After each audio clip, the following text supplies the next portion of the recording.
Hello, my name is Matthew Bellisario. Welcome to the BellisarioSonic YouTube channel. We have another wonderful guest here on the channel with us today. I think originally from the land down under, now based in New York City. He's released 8 albums as a leader. His latest album sitting next to me, Horns Locked, alto and tenorphone saxophone player and composer Nick Hempton. Welcome. Thank you, Matthew. Thank you for having me, man. Oh, I'm excited to talk to you. This is the I had Cory on not too long ago, and we talked a little bit about this album, but I really wanted to hear your perspective about it. But before we go there, I'd really like to hear, you're from Australia, right? That is true, yeah. I'm from Sydney, Australia. Yeah. I moved to the New York area about 23 years ago, so it's been a while.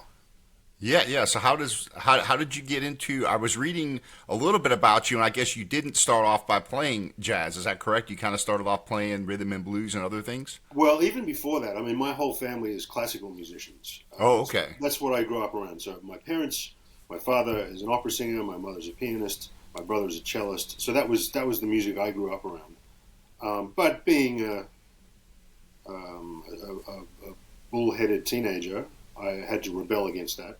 And so I just found my own way, and I found my way into rock and roll because that's what was playing on the radio. And then I sort of leaned towards music that had horns in it for some reason. So that took me to like soul music and rhythm and blues. And then when I got out there and started playing, that's the music that I went to. So I was playing rhythm and blues cover bands, I was playing ska bands, and found my way into jazz sort of that way.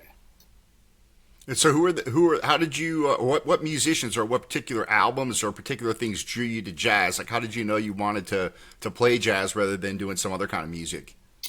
I know the first record I ever bought was a Dexter Gordon record called Doing All Right, which you probably know about. It's one of the classics from about 61, I think. Still remains possibly my favorite jazz album.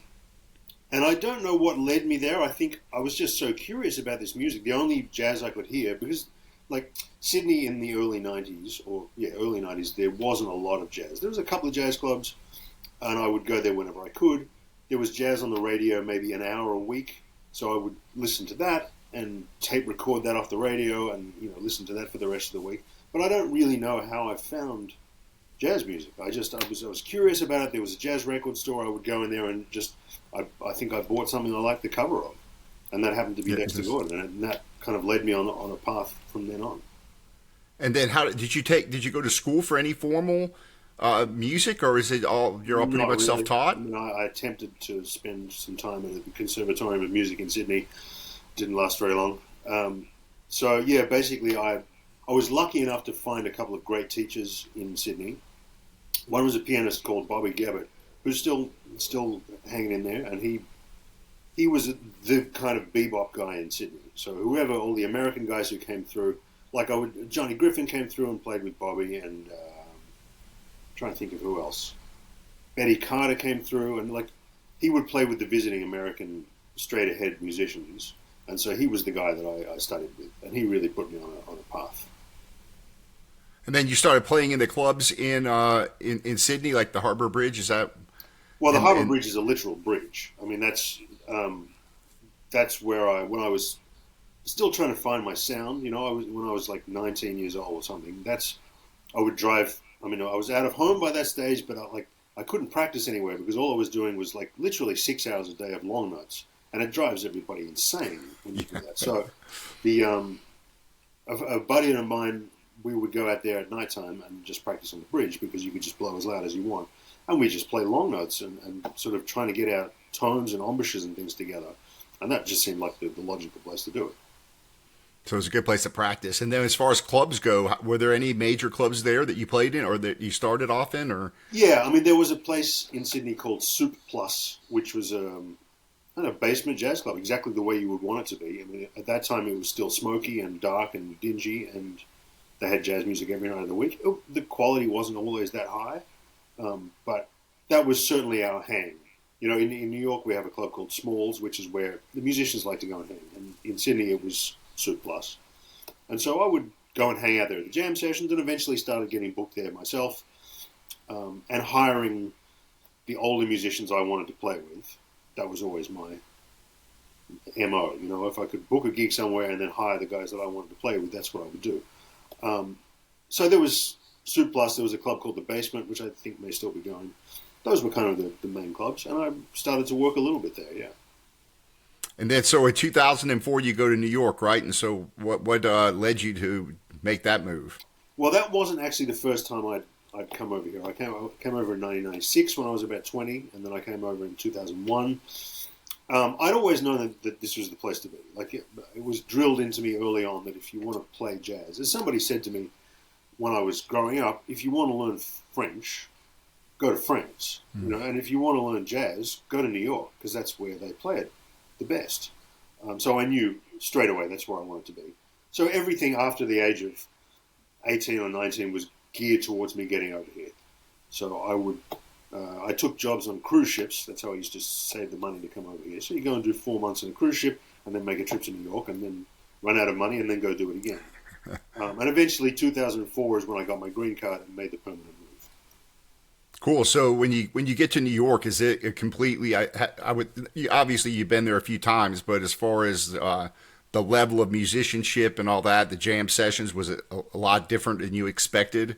Or I guess it was good that I'd made a couple of trips before, so I knew what to expect in a way. But it's really still mind blowing. Like when you get here and coming from a town with I don't know hundreds of jazz musicians to coming to New York where there's just countless thousands. And the level is so high. I mean, it still blows my mind after all these years. Sometimes I go down to a jam session somewhere, and the level is so high.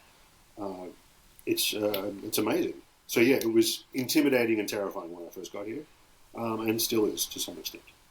And what were the main jam sessions? I mean, I hear that a lot of the musicians when they go to New York, the jam session is kind of a place where you can learn in a sense, how to perform with others on stage, live, and all that kind of stuff. Were there any in particular places that you learned a lot from, or any musicians that you played with on these jam sessions that really gave you some insight? Yeah, I mean the two that come to mind. Firstly, like my first trip to New York in '96, Smalls Jazz Club. This was kind of the old Smalls, is what we call it. So that used to open at 10 p.m. and close at 8 a.m. So the jam session would start at around 2 in the morning and go from 2 to 8 in the morning. So that was every night I would be there. And then when I came back in 2004, Smalls had changed hands and it was a slightly different scene, but still, you know, jam sessions till 4. That was my regular hang. At that time, there was also a club uptown called Cleopatra's Needle, where they had a great jam session, particularly one run by a saxophone player called Julius Tolentino, who you may have come across before. He's a fantastic alto player. And he was running this jam session on a Tuesday night. It was so heavy. Like, this was really where the great cats were coming to play. You know, Roy Hargrove would be up there all the time. Eric Lewis was on the piano all the time. It was really kind of an intimidating scene. And I would play there whenever I could, you know, summon up the courage to do it. Sometimes I would show that I'd stand up there and just watch and be too, you know, intimidated or blown away to get on stage. But when I could, it was a good ass kicking. Yeah, it's amazing the level of musicianship that you guys are at and what it takes to actually to play jazz at that level. What were some of as far as practicing the saxophone, you're talking about long tones. Talk to us a little bit about that. I played guitar for a long time since I was young and a little bit of piano, but I recently bought an alto saxophone. And it is completely different. I mean, a reed instrument. Talk to us about practicing those long tones and how you can get that consistent sound out of the instrument, because it's definitely that's a tough one. I mean, certainly for me, the problem that I started with was that I played clarinet to begin with, and I played classical clarinet, and the embouchure and the tone production is very different to what I ended up going for. So a lot of my long tone practice at that time was sort of unlearning old habits. So I was really reshaping my embouchure and reshaping the way I heard the sound and the way I, you know, produced it within, you know, there's so many elements to making a sound on any instrument, but on the saxophone, it's not just your lips, it's, you know, it's your whole head and your throat and, you know, sinus cavities and whatever are really impacting what sound comes out. And you can't do it by learning it, or even somebody telling you need to play so much that your body learns to react to the sound that you want to hear. You know what I mean? Like, so you have to hear this. The sound in your head is the tone that you're going for, and if you play long enough and you practice long enough and you play a lot of long notes, eventually your throat and your tongue and your lips and your embouchure and everything learns to work towards that sound. And it only comes from years of just doing rote practice.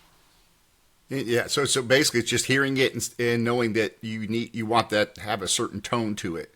Yeah, I mean, you have to hear it in your head first, which is why, like, I was taught, and I teach younger students too, you have to copy somebody. You have to get that sound in your head somehow.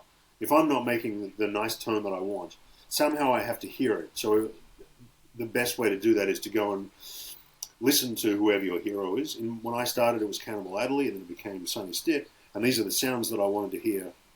And so I would just listen to that and copy that sound until you start making that sound, and then you can develop that into your own sound. But you've got to hear it somewhere first. Right.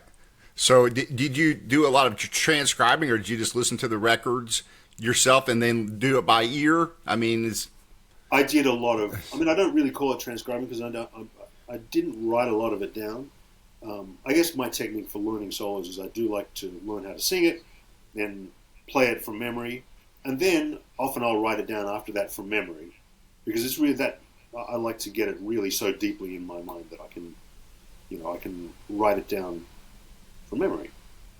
But yeah, I did a lot of that. A lot of studying people's solos, especially the bebop guys. I mean, it was Sonny Stitt and Hank Mobley and Dexter Gordon were my guys, and I did a lot of their solos.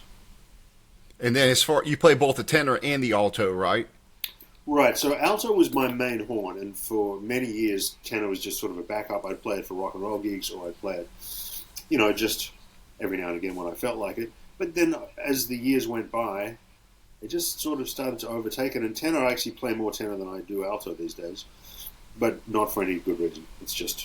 It's developed that way, and I find people wanted to hear the tenor, so that's what I play.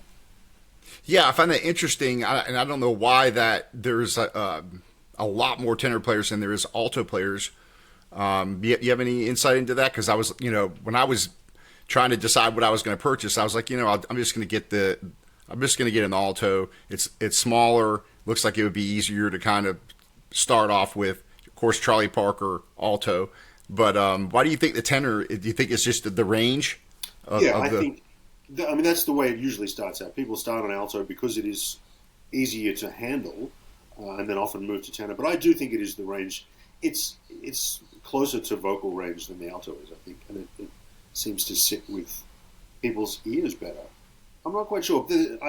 People really seem to have a deep dislike of the alto. There's a lot of people who really don't like it, and I think it's because there are a lot of alto players out there with not particularly pleasant sounds. Like, it's easy to sound bad on the alto. And it's somehow the tenor's a little bit more forgiving on tone-wise, I think. Oh, interesting. Okay. But yeah, I mean, I think it's basically the range is close to human voice, and I think that's what people like to hear. Maybe that's why my horn doesn't sound so good. There could be lots of reasons, Matt, why your horn doesn't sound so good. Yeah. So how did you get? So you started off when you get to New York. Then you put out your first, I think, CD. Your first album, I think, was in 2008, right? So how did things get going for you, putting together your own band and all that kind of stuff? When I first came to town, I guess I was flying blind. I'm still kind of flying blind. I mean, I didn't really have anybody telling me this is the way you have to go and this is how you develop a career. This is the order you need to do things. I didn't really know. All I wanted to do was play with great cats that I was hearing around town, and the only way I could do that was to book gigs and hire them, because I'd been in town for a couple of years at that point, and I was getting a few gigs here and there, but it wasn't the great musicians that I wanted to play with who were booking me. So I decided to book them. And at some point, you need to have an album because you need to show people what projects you're working on. Even if you're just trying to shop around and find a gig in New York, and at that stage, I would do that by going by the club and talking to the owner. I'm not emailing people. I would just go by and hand them a CD. And it's good to be able to have some kind of physical product you can hand them and say, this is what I do. Go listen to this and you'll know exactly what I'm bringing to the show. So at some point, and I was over in my 30s by the time I put my first record out. So it was time. I decided I had to have something out there. And then you started. When did you actually put together a permanent kind of group where you were actually getting regular work and that kind of thing? Just before that, I mean, that would have been 2007. I think was the first time we played at Smalls, and I mean the gigs. The idea of the working band is not really a thing anymore. I mean, there's not very many people who have bands that they work with multiple times a week, or like back in the old days when you would do weeks at a time. That doesn't really exist anymore. So I had a core group of musicians that I loved to play with, and I booked them whenever I could rustle up a gig.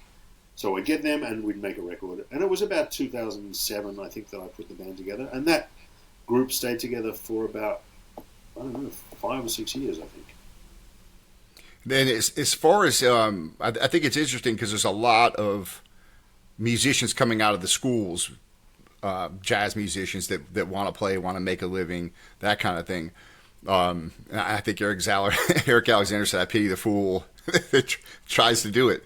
But there's a lot that goes into being a working jazz musician, and as we know, jazz only makes up probably less than 4% of all record sales, if you want to call it that these days.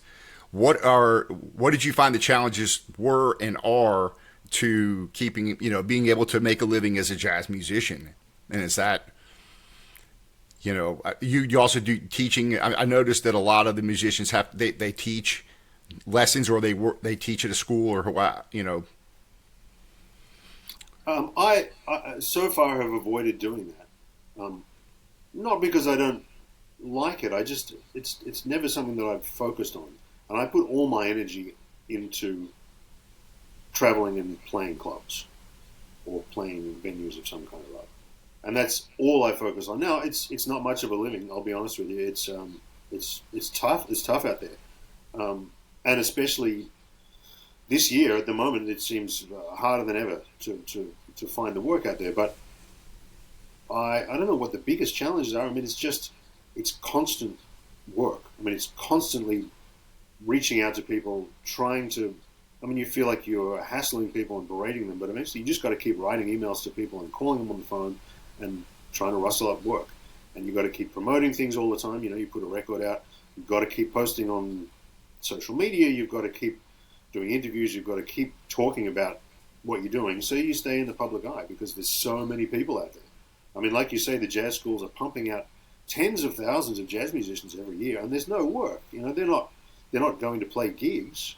I don't know what they do, but there's so many jazz musicians out there, and I think the saturation of the market is a challenge. That's one of the things we're facing at the moment, I think. Yeah, and in New York, although there's a lot of jazz clubs there, or relatively speaking, there's a lot of jazz clubs there.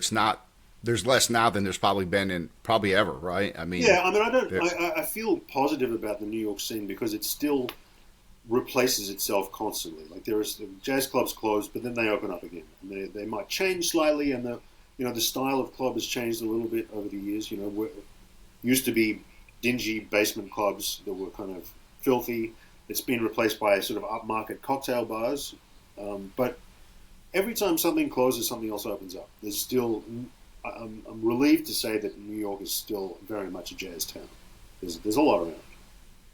Then, as far as other cities go, when you're traveling, I'm always curious about this because I'm in Alabama, Birmingham, and we've got a couple of places that have jazz, and most of the time it's not jazz we talk about. It's more like R&B with a horn type thing.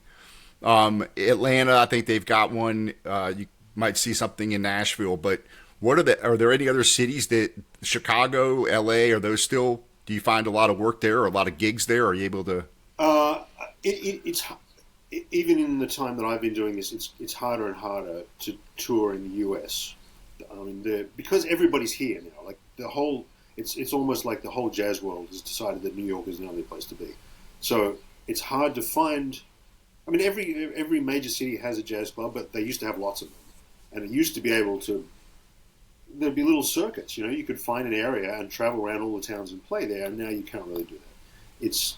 I mean, I tend not to put together tours anymore. I used to try to do it in the US because it's too hard to do it. So now I go in and out and play a weekend somewhere and then come back, or go somewhere completely different. So Chicago is good for me. I go out there maybe half a dozen times a year and play a club there called Winters, and they have a great jazz scene, and they have a lot of good musicians there, and they like, they're into the kind of music that I play. They like organ jazz, and they like, that's Gene Ammons territory. So I'm pretty comfortable out there, but it's not like that everywhere. Like I don't.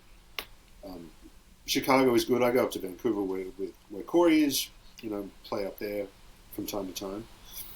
But it's just a struggle to find jazz clubs anywhere.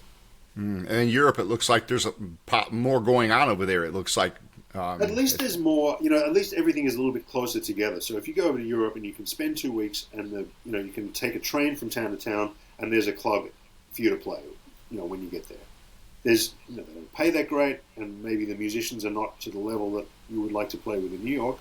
But there are some great musicians over there, and it's just a little bit smoother. It's a little bit easier to put a tour together than it is here. I find anyway. Well, let's talk about, since we got to talk about this record with Cory, and let's talk a little bit about this. This is a fantastic album. I really dig this. This is kind of going back to those classic, tenor battles and In Good Spirit, of course, but you've got a lot of great tunes on here. You got James Moody tunes. You got a couple of your own. Cory's got one on here. You got Jimmy Van Heusen, Gene Ammons. Talk to us about how this came together. And well, first of all, how did you meet Cory? When did you first meet him? Probably first met him back at his old club called The Cellar. That was the first time I ever played in Vancouver. I did a little tour of the West Coast and played his club called The Cellar. I don't remember what year this was, but it was right near the end of that club. And we just developed into friends. Like we're both into exactly the same music. And I think mutual admirers and good friends. He's a great guy and a fantastic saxophone player. So he's one of these people that I'm happy to become acquainted with and want to keep a connection going, because he does such great work out in Vancouver. There's just so many clubs and venues booking what they think is commercially viable or what's popular, or whatever, booking the acts who are on the covers of the magazines. Cory has really got his own. He runs Vancouver jazz based on his own tastes. Like he books music that he likes, and that's why it's become so successful. Like he's built a whole little empire up there of great straight ahead swinging jazz, and he's developed an audience for it. I wish more club owners or impresarios, if you like, would take a leaf out of that book, because that's how you do it. You find what you want to present and find the highest quality versions of it, and then present that to an audience. And if they're not, if they're learning to appreciate jazz, that's what they're going to learn. So you're going to build up a following and an audience and a scene that is then going to perpetuate itself. And it's great out there. And the Vancouver scene is fantastic. So we just stayed in touch and been friends, and we talk about records, and he'll send me what he's into, and I send him what I'm into. And the two tenor stuff is always a gas. We both love that stuff. You listen to Jug and Stitt and that kind of thing. It drives us both crazy. So it was kind of natural that we would do this. I know he will claim that it took a lot of convincing to get him to do this record. I think he was pretty able to do it. We wanted to do it like that. So how did you decide what tunes you're going to do on this? I know half of this is live, half of it's in the studio. Did you guys record like a whole entire concert and then decide to do the studio things, or how did that come about? Yeah, the recording took place actually over 2 trips to Vancouver. The first one we recorded a whole gig at Frankie's, so 2 sets. And there was a good record there as well. But there was material that we wanted to put down that we didn't put down at the club. So when we went back Cory just said, let's go in the studio. There's a great, funky little studio that he knew about. So we went and spent a few hours there and recorded really quickly, which is the way I like to do it anyway, and got, another half a dozen tunes to choose from. And I like that idea of half the record being live and half in the studio. It sort of changes things up a little bit. And we had a great engineer for both of them. And you'll notice, like when you listen to the whole record, it doesn't feel like a jolt between the live ones. No, I was very impressed. Yeah, it moves very smoothly, so the sound is very similar throughout. So yeah, the sound of it is fantastic. I'm really happy with it. Yeah, it sounds really good. I like the running order of the tracks, and when I was doing the review, I was like, you don't really hear. I mean, you can tell there's a little difference, but it's a very nice transition between the tracks. So even though there's a live tune and then a studio tune, you don't, it's like you said, it's not jarring. It sounds really good. They did a great job of recording this. So when was there going to be a part 2 for the rest of the material you guys recorded, or is that? But that's probably up to Cory. Yeah. We'll see, or we might just do it again. I don't know. I'm going out there again in August. I don't think we'll record that one, but never know, because it's fun to do this stuff. So if I get an opportunity, I'll do it again.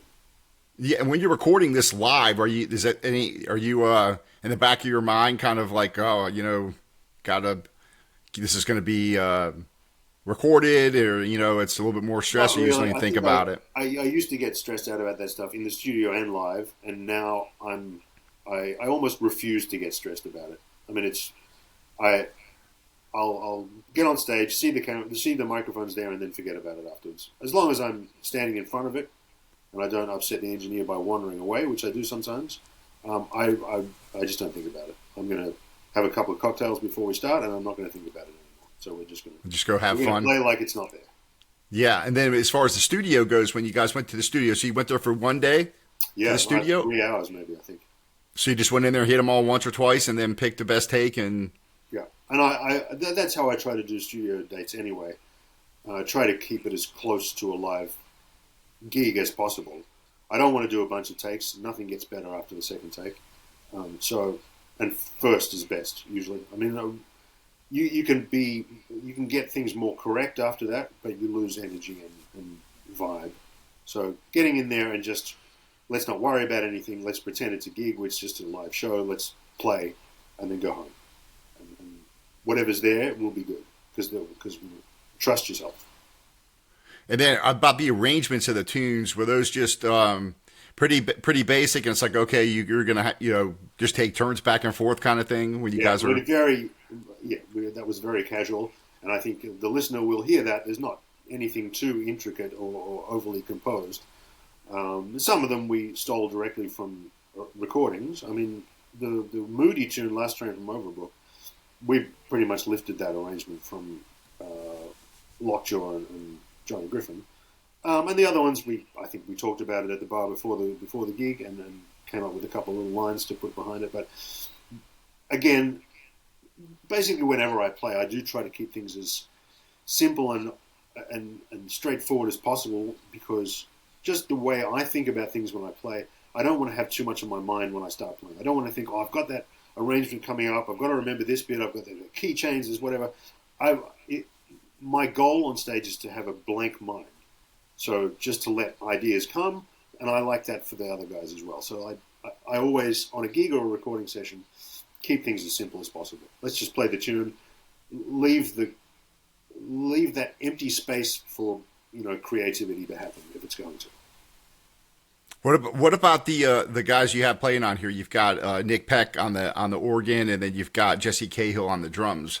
So how did those? Did you pick those guys, or Cory, or how did that? I'm sure Cory put me in touch with these guys. It was a long time ago, so don't quite remember. But certainly the Cahill I played with maybe my second trip to Vancouver, and I was still doing sort of piano bass quartets at that time. And then when I talked to Cory about bringing an organ band in, he said Nick Peck is the guy, Cahill is the guy to play with him. Nick Peck is a mysterious fellow who lives out on Vancouver Island, and I can't tell you too much about him. as a person. I mean, we've played countless times and hung out, and he's a mysterious fellow. And plays, and he's from England originally, lives in the middle of nowhere, plays the organ like, I don't know, Jack McDuff or something. It's fantastic. It's amazing. And Cahill is super swinging. Like it's the kind of swinging drumming that, not to get all New York centric about it, but you don't often hear outside New York. That kind of groove from a drummer. He's fantastic. So I play with those guys literally every time I go to Canada. Yeah, it really fits the record. I love the sound of the organ. Really gives a nice. I mean, he's a really good organ player, but it almost gives a three-dimensional sound. I love the sound of that Hammond B3. And it just goes so well with. I'm also lucky that Cory is into this kind of music because he has a Hammond organ and a Leslie speaker at Frankie's, which is entirely due to him. He would have brought that in. And the studio I went to had a great organ as well. So that's a big part of it. You know, you have to have that kind of support and a club that has the right instruments. That's how you get that sound. You can't do that with an electronic organ with a Hammond sound on it. It's not going to give you, like you said, that three-dimensional sound. You really feel like it's sort of swallowing you, that sound. It's fantastic. So yeah, you can't get that any other way than on the real deal. Yeah, and Frankie's, how was that? But you've played there quite a few times, I would assume, right? So that's a pretty. I know Cory he does. This is what I was talking about before, like Weeds having built up a community out there. The club is always full, and the crowd is always enthusiastic and respectful and out to have a great time. It's really great. It's a wonderful place to play. So as far as the like your touring schedule, tell us a little bit about what you've got coming up. What kind of things you got going on? I'm sticking around the US for most of this year. There's festivals in the summer. I'm going out to Chicago in June, and then the overseas stuff will happen at the end of the year and into next year. So fall I'll be heading over to Europe to play in France and Spain and Italy and Germany in the spring. I think is the plan at the moment. But that stuff's still coming together. Things are a little bit still up in the air. Booking things in the US is a bit tricky at the moment because there's so much uncertainty in this country and people are a bit scared about what's coming up next. And I think that's spreading to other countries as well. There's a little bit of uncertainty about the US and what's traveling in and out. So I don't know. Things are booking a little bit later than they used to, so dates are still filling up. So that's what I'm working on for the rest of the day, actually. Yeah, okay. So a lot of this, a lot of this is self-booking, and like you said, I find it interesting because you would think that you'd be able to maybe like have a booking agency or some place that could book. Is there any jazz booking agents that can book tours across where you can? I mean, or is that just not existent? No, that does exist, but I mean, there's no other way to look at it other than I don't play big enough venues. I don't think to warrant. If somebody wants to look at how much money I make and say I'm going to earn 15% of that, it's not worth their time. So there are agents out there, but if you have to be a big man, and I'm still playing small clubs. As far as the future jazz, tell us a little bit about before we go. What do you think the future jazz? What are we looking at here? I always hear, jazz is dying, which I don't think it is. The caliber of players I think are great. There's a lot of great albums coming out. But what's your take on it? I don't know. Every day, man, I feel different about it. Sometimes I don't know, the scene goes in waves, and my feelings about it go in waves. I mean, generally, I'm fairly positive about it because there are a lot of good musicians out there, and there's a lot of interest in the music from young students.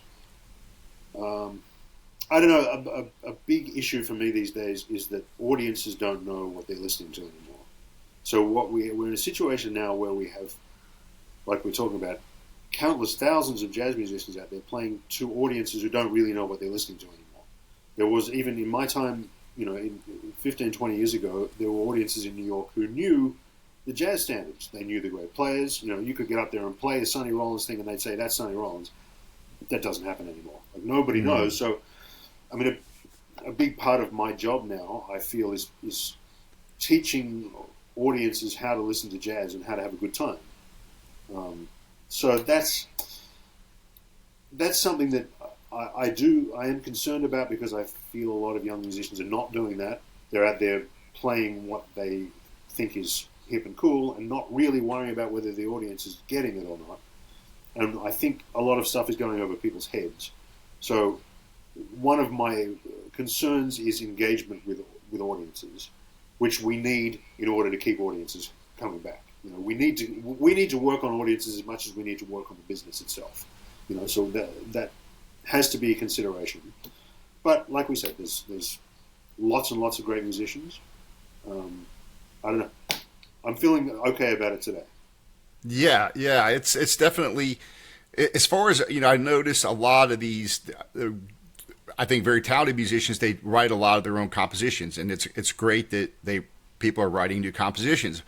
But I think a lot of the new compositions are very technical. They're very, how do I say it? Not very melodic. So like the couple that are on here that you wrote, and the one that Cory wrote, they're very accessible tunes. And I think that comes from being familiar with a lot of the legends and all that pedigree of the traditional jazz. Do you think that's the issue, because they're not as engaged with these older, the legends, in order to carry that forward and do their own thing with it? Well, I'm not sure that it's that. I do feel like young musicians are pretty well educated about older musicians. They may be all educated about the same ones, because if you're learning at school with the same people, you're learning about the same things as all your peers are. So I do feel like the scope of familiarity with older players is somewhat narrowing, which I worry about, because if everybody's listening to the same people, we're all going to start sounding the same. So there is that. But, if you talk to a young saxophone player coming out of school, his knowledge of Coltrane and Sonny Rollins and Michael Brecker will be extraordinary. These guys will know a lot about this stuff. But when you come out and you know all this information, and you're so, it's only natural that you want to get out there and play it. You've got a head full of licks and ideas and harmonic concepts and whatever. It's only natural that you want to get out there and play them for people. And I understand that, and I think I used to do that to some extent, and I used to write a lot more originals, and they were quite complicated, and they had arrangements, and like I was talking about before, the last thing that I was thinking about when I was playing these was actually connecting with an audience and playing something from my heart, and eventually I realized this is not what I want to be doing. So I started playing standard material, and standard material that I would hope was familiar to some people. I get out there and now play. I often open with something like "When You Wish Upon a Star" or something, because at least that's something familiar to people, and I can open up their ears to whatever's going to happen after that. To me these days, communication with the audience is paramount.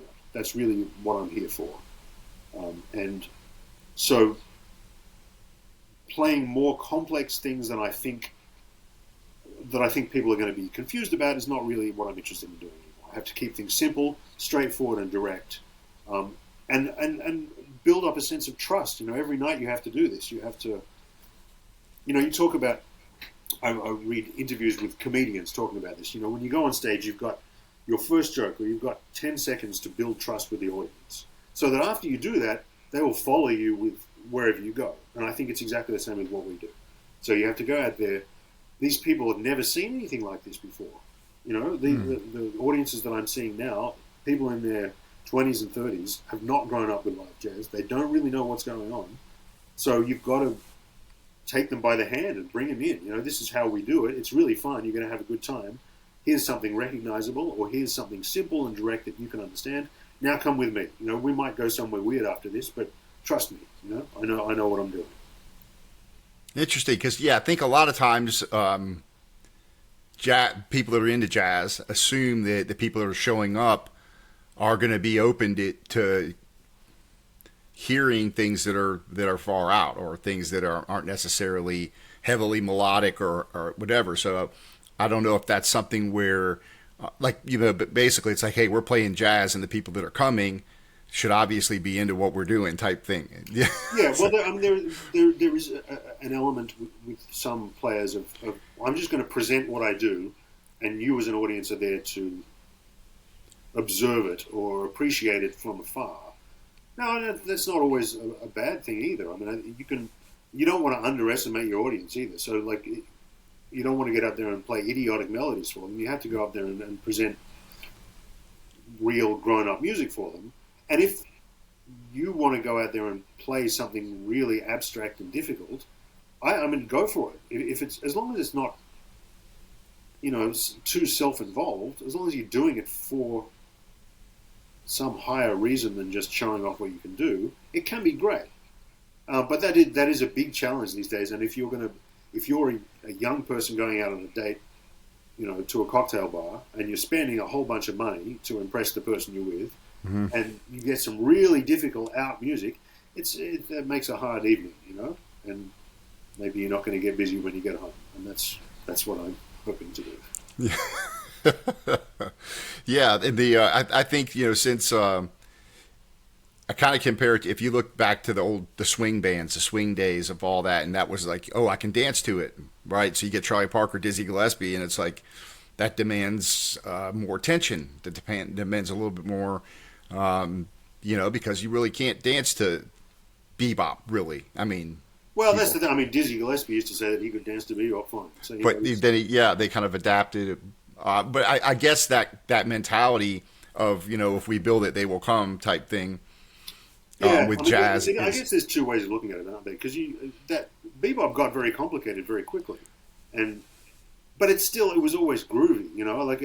I don't think we would be listening to it now. I mean, if Charlie Parker wasn't so swinging, even if you took a band away, he's swinging by himself. So it's like that music feels good, even though it's really complicated. And I think that's one of the great elements of his genius and other people of his level. I don't know other people of his level, but the greats. You make something that people can understand, and the complexity is hidden within it, so they're not put off by how complicated this is. Or people will switch off if it's too hard to understand. But if you present something that feels good, then it can have the meaning behind it can be as complicated as you want. I may have talked about this before, but there was my teacher back in Sydney had a poster on the wall, which is a quote from somebody, maybe even a choreographer or something, that said, "The truth is like castor oil. You have to make people laugh, and while their mouths are open, you pour it down their throats." And I've thought about that all the time, because you have to make this music that people are going to open their ears to, and then you can put the truth in there while they don't notice it.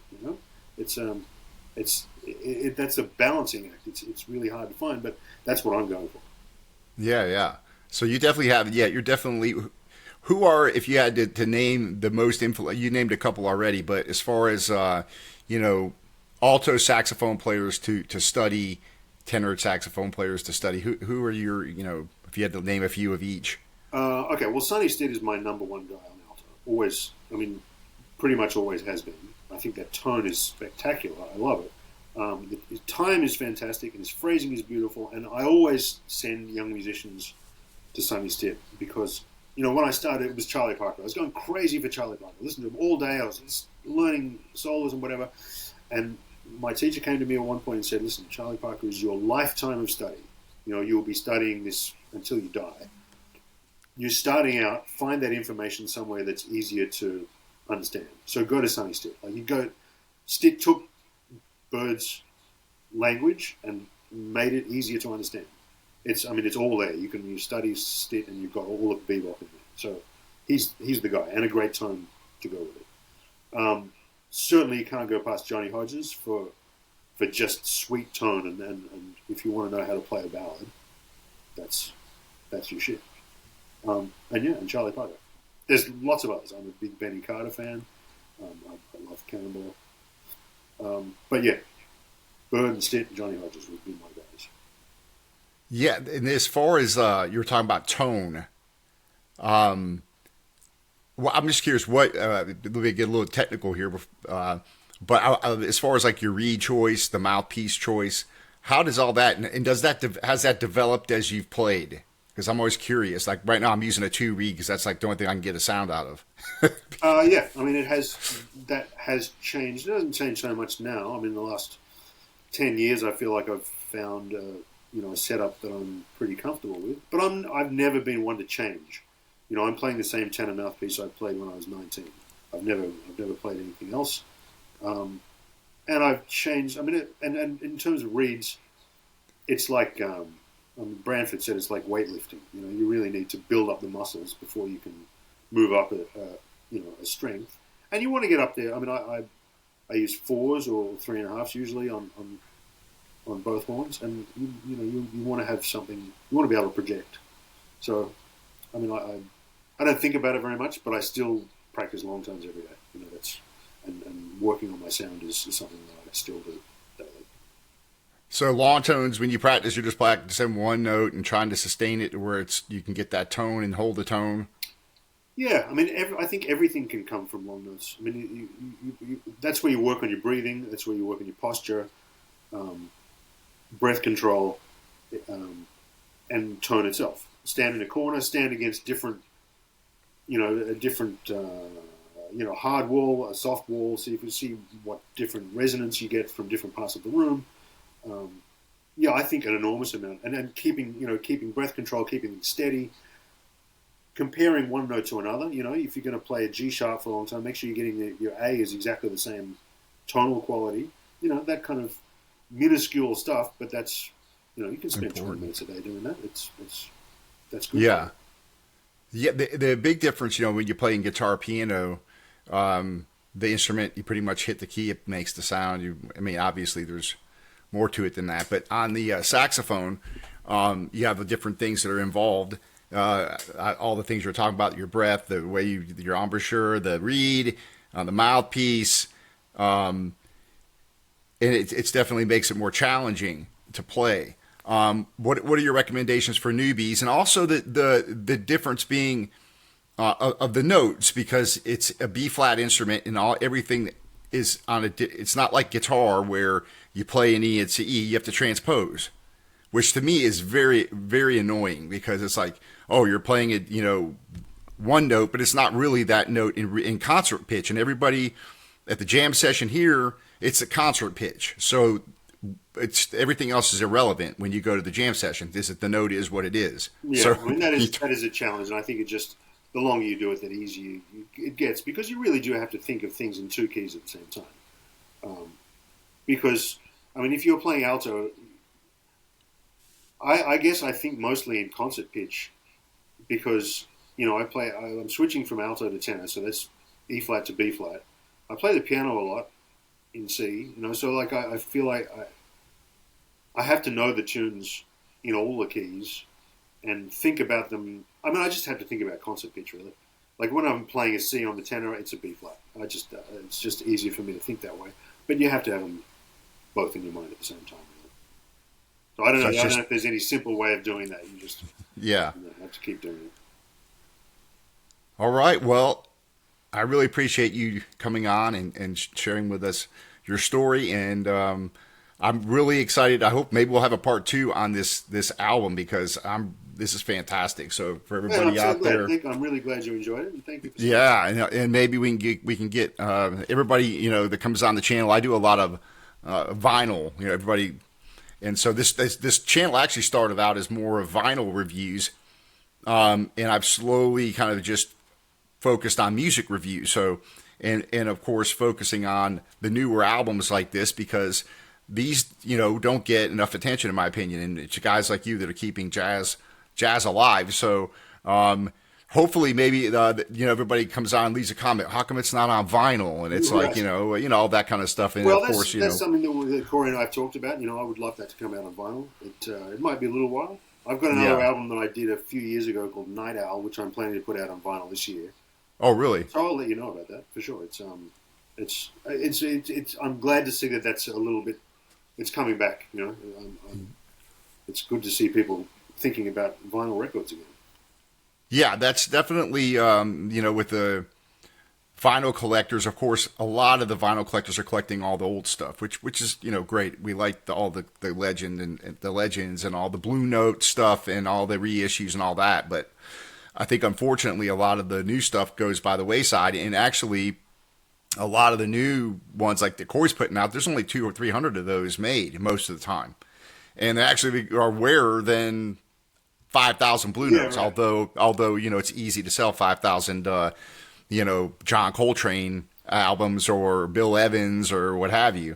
And the runs are small these days. I mean, they are for CDs as well. You used to press, 1,000 or 2,000 CDs when you put out an album, and now it's 500 because they're harder to sell and you don't have room for them all. So, but I think that's building. I mean, I think the vinyl thing is building. We're gonna, that's going to get better. Yeah, it is. Do you always take all these with you when you go out and to the club? That is one of the downsides about vinyl. I will say it's hard to travel with. Yeah, you got. But yeah, I mean, I certainly travel with CDs all the time and do my best to sell them. And in certain places, people still like them. Oh yeah, CDs are fine. I all things being equal, I prefer vinyl for sure. Just the sound. Just to get used to that sound. It sounds more resonant, more warm. For yeah, it's a nice experience too. I mean, I love my records. Getting dusting them off and putting them on, and you actually sit down and listen to the whole thing instead of, going to do something else or skipping through tracks or whatever. You tend to focus a little bit more on it, I think. Do you collect records? I mean, do you have a? I can't really call it collecting. I have some kind of hodgepodge collection that I've built up over the years, buying them off the streets and whatever. So some of them are in pretty bad shape, but yeah, I got a little collection. So when you travel around different places to Europe or New York, or you live in New York, but do you look for rare albums or? No, just, I know Weeds does that, but it's not. Again, it's too hard to travel with. If I'm in Europe and buy records, I've got spaces at a premium when you're traveling. So no, I do not do that. And if I want to buy records, there's great record shops here, so I'll just go there. Yeah, I bet there's a lot of great stuff there in New York. You can go around to. That's definitely. I've only been in New York once. So it's definitely, I want to be able to get back there and. And it's time for a return trip. Yeah, it is. All right, Nick, I appreciate you hanging out with me, and let me know when the new your other album's coming out. Let me know when that one's going to come out on vinyl, because that would be really cool. Maybe we can have you back on and we'll talk about that record. Sounds good. Thank you, Matthew. Thanks for having me, man. All right, well, take care. All right, take it easy. All right, bye-bye.